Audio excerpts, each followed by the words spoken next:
Olá, gente amiga, gente querida, olá, povo abençoado de Deus, a paz do Senhor Jesus, tudo bem com vocês? Tudo na paz, tudo tranquilo? Hoje, sábado, e vamos juntos para mais uma reflexão da Palavra de Deus. Eu vos convido para abrir a sua Bíblia no segundo livro dos Reis, no seu capítulo de número 6. Nós vamos ler a partir do versículo de número 8, que nos diz a palavra do Senhor. E o rei da Síria fazia guerra a Israel, e consultou com os seus servos, dizendo: em tal e em tal lugar estará o meu acampamento. Mas o homem de Deus enviou ao rei de Israel, dizendo: guarda-te de passares por tal lugar, porque os sírios desceram ali. Pelo que o rei de Israel enviou àquele lugar de que o homem de Deus falara e de que eu tinha avisado, e se guardou ali, não uma nem duas vezes. Então se turbou com este incidente o coração do rei da Síria, e chamou os seus servos e lhe disse: não me fareis saber quem dos nossos é pelo rei de Israel? E disse um dos seus servos: não, ó rei, meu senhor, mas o profeta Eliseu, que está em Israel, faz saber ao rei de Israel as palavras que tu falas na tua câmara de dormir. Meus queridos irmãos, palavra que é bastante conhecida pelo povo de Deus. E é sobre esta palavra que eu quero trazer algo que Deus colocou no meu coração, e desde já agradecer a você que tem assistido os meus vídeos aqui no YouTube. Muito obrigado mesmo pela sua companhia. Amém, meu querido irmão? Continua orando por nós.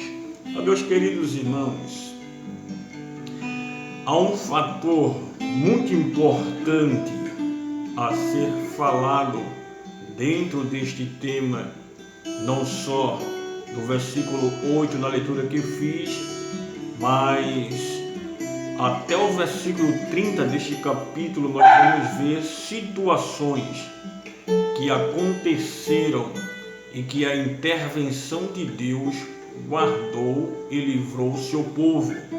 Mas todas estas coisas foram possíveis porque houve uma atitude de obediência pela fé na palavra de Deus. Então, meus queridos irmãos, mais do que nunca, este assunto se faz tão necessário nos dias de hoje, falar sobre a obediência à palavra de Deus. É verdade que estamos vivendo os últimos dias da história da igreja. Estamos na era da pós-modernidade. Estamos em um tempo imediatista, onde as pessoas não querem, não desejam e nem optam em esperar na vontade de Deus, se submetendo em obediência a aguardar a sua vontade nas nossas vidas. Porém, meus queridos irmãos, a omissão em falar desse tema nos púlpitos pode custar muito caro para a igreja aqui na terra. Não podemos, irmãos, sermos irresponsáveis, não é? Irresponsável moral e irresponsável espiritual também diante deste assunto. Não é verdade? Diante deste assunto. Então, no capítulo de número 6 do segundo livro dos Reis, os irmãos observam que sempre existiu atritos, sempre existiram guerras entre a Síria e entre Israel. Apesar de que foi feito um acordo de paz entre estas duas nações, mas elas sempre buscaram oportunidades de se enfrentar. Aqui no capítulo 6, o rei da Síria era Ben-Hadad II. Ben-Hadad II era o rei da Síria, enquanto em Israel o rei na atualidade era Jorão, filho de Acabe. Então, meus queridos irmãos, observa dentro do texto em que, como falei, apesar do acordo de paz entre essas duas nações, mas a Síria nunca deixou de buscar uma oportunidade para atacar o reino de Israel. E aqui eu percebo que o rei Ben-Hadad está estabelecendo nas suas reuniões secretas estratégias para atacar o reino de Israel. E nestas suas reuniões fica estabelecido um ataque no caminho por onde haveria de passar o rei e o seu exército. Era uma emboscada que estava sendo tramada para atacar o reino de Israel. Nós vamos perceber isso no versículo de número 8 da leitura que fizemos. E o que é interessante perceber dentro desse texto, meus queridos irmãos, é que no reino de Israel existia ali um profeta, um homem de Deus por nome de Eliseu, o qual tudo quanto o rei da Síria projetava no seu coração, verbalizando nas suas reuniões e até mesmo na sua câmara de dormir, Deus revelava ao coração do profeta Eliseu. E nesta revelação, o profeta Eliseu é impulsionado a se dirigir até o rei Jorão e fazer saber o que o rei da Síria estava projetando. Então, meus queridos irmãos, observe que há uma obediência do profeta Eliseu. E ele vai até o rei Jorão. Ele faz conhecedor ao rei Jorão. E o rei Jorão, por sua vez, também não duvidando, mas ele envia seus espias até aquele ponto da qual Deus revelou ao profeta. E chegando lá, foi constatado que haveria uma emboscada no caminho para atacar o exército do rei Jorão. E por esta razão, o rei Jorão, ele evita de transitar por aquele caminho, e desta vez Deus dá um grande livramento ao exército de Israel, ao rei Jorão e a toda a nação. Um grande livramento foi dado naquele momento. A Bíblia fala, meus queridos irmãos e diletos amigos, que o rei da Síria, Ben-Hadad, ele fica aterrorizado, ele fica perturbado e se questionando acerca de como essas informações que havia sido tratado em reuniões secretas chegaram ao ouvido do rei Jorão. Ele até julgou que haveria alguém de Israel infiltrado dentro do seu exército, ou alguém dentro dos seus capitães que era um possível traidor. Mas de repente a Bíblia fala que um dos seus servos se apresenta e diz para o rei Ben-Hadad que nada disso estava acontecendo, mas que a verdade era que em Israel havia um homem de Deus, o profeta Eliseu, e nada do que o rei tratava nas suas reuniões ficava, aleluia, esquecido ao profeta Eliseu. Ou seja, tudo que era tratado contra o reino de Israel, Deus revelava ao coração daquele profeta. E meus queridos irmãos, aí entra em cena a segunda estratégia do rei Ben-Hadad junto com o seu exército contra, observe, contra o profeta Eliseu. O exército de Israel, o rei de Israel deixa de ser o foco das batalhas do rei da Síria, e ele agora agrega toda a sua atenção e reúne todo o seu exército para estabelecer um plano para prender o profeta Eliseu. E é por isso que muitas das vezes, meus queridos irmãos, eu chego a acrescentar nas minhas falas o cuidado que nós devemos ter com os nossos líderes, com os nossos pastores, com os homens de Deus, porque eles, muitas das vezes ou constantemente, têm sido alvo das estratégias do diabo para que, abatendo o líder da igreja, possa descentralizar, não é, irmãos, as forças espirituais naquele determinado lugar, naquela cidade, naquele estado, naquele país, e para que o espaço esteja livre para as ações diabólicas do diabo. E Eliseu agora é o alvo das reuniões do rei da Síria, Ben-Hadad. Louvado seja o nome de Jesus para todos sempre. E meus queridos irmãos, para este plano, para esta estratégia, o rei Ben-Hadad ele convocou homens de seu exército para ir até a residência do profeta Eliseu, e não foram qualquer tipo de homem, e não foi aqui qualquer tipo de soldado do seu exército, mas foram vários homens.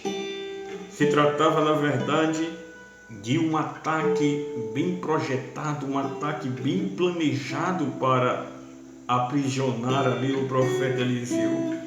Eram homens selecionados, homens escolhidos para entrar numa batalha para vencer. Homens acostumados com aquele tipo de trabalho, era um trabalho de inteligência. Tudo isto, meus queridos irmãos, para abater o profeta Eliseu. E é bem notório, irmãos, e notável, que há uma fúria no mundo espiritual da maldade contra as lideranças espirituais na casa do Senhor Jesus.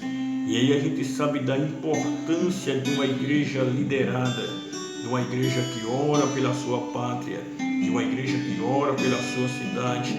Nós estamos agora diante desse inimigo invisível, este coronavírus, na sua segunda fase, em que está resgatando aquele sentimento terrível, terrível que nós vivenciamos justamente há um ano atrás.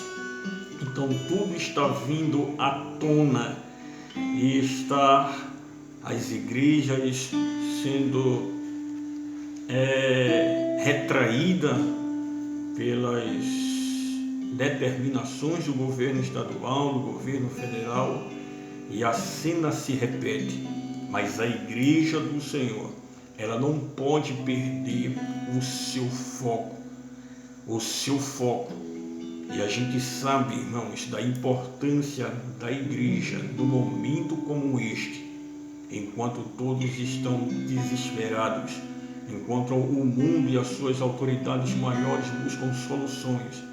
O que cabe para a igreja do Senhor Jesus, entendendo que estamos em um campo de batalha, é nos prontificarmos e estarmos na posição que agrada a Deus e não recuarmos desta batalha espiritual. O apóstolo Paulo disse que as armas da nossa milícia não são carnais. Não estamos tratando de uma guerra corporal, física. Não temos que lutar contra a carne nem contra o sangue. É uma batalha espiritual. E não é à toa que aos Efésios, no capítulo 6, o apóstolo Paulo disse: na qual revesti-vos de toda a armadura de Deus, para estar nesse campo de batalha. A Timóteo, na sua segunda epístola, Paulo disse assim: Timóteo, sofre pois comigo as aflições como um bom soldado de Jesus Cristo. Olha, Timóteo, aquele que, aleluia, milita aquele que batalha, ele não pode se embaraçar com as coisas dessa vida, porque dentro do coração deste soldado há um sentimento de agradar, e custe o que custar, ele vai buscar agradar aquele que o alistou para a guerra, Timóteo. Então Timóteo, ele é convocado a assumir a responsabilidade e entrar numa batalha na condição de um bom soldado que entende qual é o seu dever, qual é a sua postura num campo de batalha. Então, meus queridos irmãos, o profeta Eliseu, ele é o alvo do rei Ben-Hadad II, o rei da Síria. Então nós vamos observar, meus queridos irmãos, que muitas das vezes aquilo que vemos é muito mais capaz de nos impressionar do que aquilo que cremos. Aquilo que vemos tem uma capacidade maior de nos impressionar do que mesmo aquilo em que cremos. É por isso que dentro desse processo da pandemia, as estruturas de muitos irmãos foram abaladas. A gente percebeu isso, irmãos, entrando em contato, ou depois que passou aquela situação, no ano passado, a gente viu que muitos ficaram debilitados espiritualmente. Por quê, irmãos? Porque eles foram impressionados por aquilo que viram, e isto fizeram abater a sua alma. E muitas das vezes, irmãos, é bem mais forte do que a fé, é bem mais forte do que aqueles que eles ou nós acreditamos espiritualmente. E isso aconteceu também na vida do servo de Eliseu. O servo de Eliseu, é verdade. O servo de Eliseu, ele passou por este aperto quando pela manhã, no versículo de número 15, e o moço do homem de Deus se levantou muito cedo e saiu. E eis que um exército tinha cercado a cidade com cavalos e carros. Então seu moço lhe disse: ai, meu senhor, o que faremos? Glória a Deus. Ai, meu senhor, o que faremos? E aí a gente percebe que aquilo que Geazi ele viu o impressionou negativamente mais do que a sua fé nas coisas de Deus, por tudo que ele havia absorvido de Eliseu. E este é o nosso maior desafio nos dias de hoje, neste campo de batalha em que nós estamos, irmãos. Geazi, ele tremeu, Geazi, ele ficou apavorado, com certeza já pensando o que seria dele a partir daquele momento, já se imaginando dentro de um calabouço, de um presídio, imaginando como vou sair dessa situação, o que fazer. E só existia duas situações naquele momento. A primeira situação era ser preso e segundo, ser morto. Então, imagine para Geazi absorver tudo aquilo naquele momento. Quantas pessoas não pensaram que iam morrer, irmãos? Quantas pessoas nesse exato momento não estão temendo a morte diante deste vírus, diante deste coronavírus? Quantos estão retraídos, quantos estão retrancados? Evidentemente, algo que eu sempre falei, que nós não devemos recuar quanto às prevenções, quanto cuidado, porque tudo isso são formas de combate também. Não é verdade, irmãos? Mas quando nós estamos retraídos, quando nós muitas das vezes ficamos dentro da nossa casa, não significa dizer que nós estamos recuando da batalha, mas pelo contrário, nós temos o altar, nosso secreto, no nosso quarto, nós temos os nossos joelhos, nós temos a nossa boca, nós temos a possibilidade de apresentar diante de Deus nas orações e travar esta batalha no mundo espiritual a favor da nossa vida, da nossa casa, da nossa família, da nossa igreja, da nossa cidade, do nosso Brasil e, por que não dizer, do mundo também. Meus queridos irmãos, Geazi naquele momento ele só olhou para as circunstâncias, e isso é um problema gravíssimo. Só olhou para as circunstâncias, só olhou para aquela situação terrível e nem sequer deu uma olhadinha para a possibilidade de uma transformação daquele momento, de uma intervenção sobrenatural de Deus, do que Deus poderia fazer naquele momento. Que todo mundo diz na hora da dificuldade: eu creio, mas, eu creio, porém, eu creio, eu acredito, todavia. E a gente se torna incrédulo ante as dificuldades em nossa frente, irmãos. Nós não devemos ser guiados por vista, disse o apóstolo Paulo, na sua primeira carta aos Coríntios, capítulo 2, versículo 9. Deus é quem dá o cuidado para a minha vida e dá o cuidado para a sua vida também.